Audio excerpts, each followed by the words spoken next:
Hello again. Today I will talk about the Lost Legion, a Sellsword group in Telltale's Game of Thrones.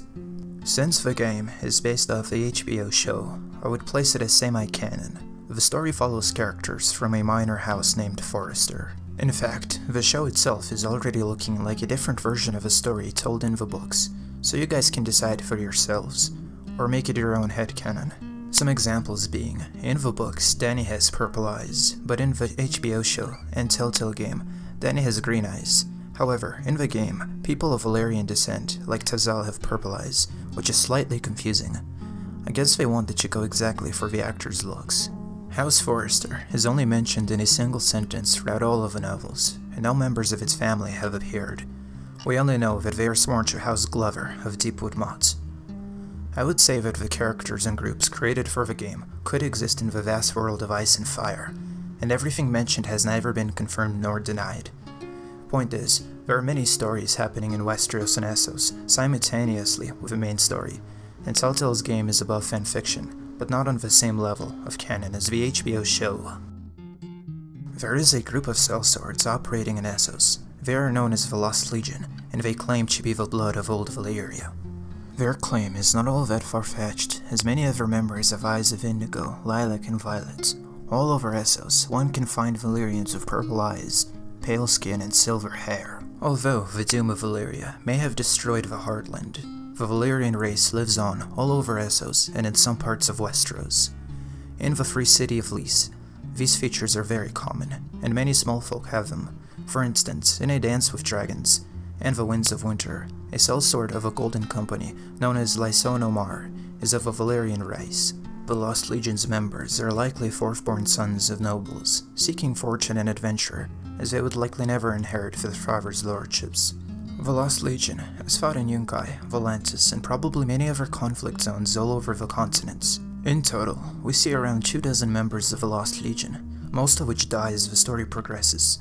Their members all have a uniform, which looks like a mixture of ancient Greek and medieval Byzantine armor and clothing. Their colors are faded blue and purple, with layered chestplates and helmets of a dark blue-gray color. From the looks of it, their leadership has a more elaborate helm, with gold plating on the helmet and pauldrons. I cannot recall if they use these shields, but I don't think they do, at least not in urban environments, which makes sense. I would imagine they take shields into more open battles. Some of the members dual-wield, while most use swords, spears, and daggers. A few use large two-handed blades. In The Lost Lords, Tazal led a group of legionaries into an abandoned tavern in Yunkai and confronted the two sellswords named Beshka and Asher Forrester. Things went sour, and Tazal cut the throat of a captured wise master. A fight broke out, in which many of the legionaries were killed. Tazal was killed or crippled, and with the help of Asher's uncle, Malcolm Forrester, the trio managed to get away. As the Forresters made their way through Yunkai, they encountered many members of the Lost Legion. In The Sword and the Darkness, Malcolm and Asher Forrester waited inside a canyon for Beshka, who went scouting. After a bit, Beshka returned, informing the Forresters that the Legion was close behind them. We know that the Lost Legion is not all infantry, and we see some of their crossbowmen and horsemen attack the Forresters at the entrance of a cave in the canyon. Desperate to get away, Asher Forrester ran deeper into the cave and discovered the Lair of Dragon, the dragon of Daenerys Targaryen. Beshka and Malcolm caught up to Asher, and the Legion close behind them. Fighting continued, and the young Drogon entered the fight, killing members of the Lost Legion and trying to kill the Forresters as well. The Forresters escaped, burned by Drogon, but alive. The Lost Legion didn't fare so well, and many fell by dragon fire.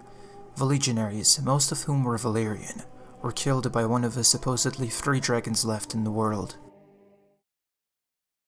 There really isn't any more information on the Lost Legion, but I thought some of you would find it interesting to hear about them anyways. If you liked this video, you may enjoy others that I have created, many of them far more detailed than this one. I have been Maester Atale, and I hope to see you soon.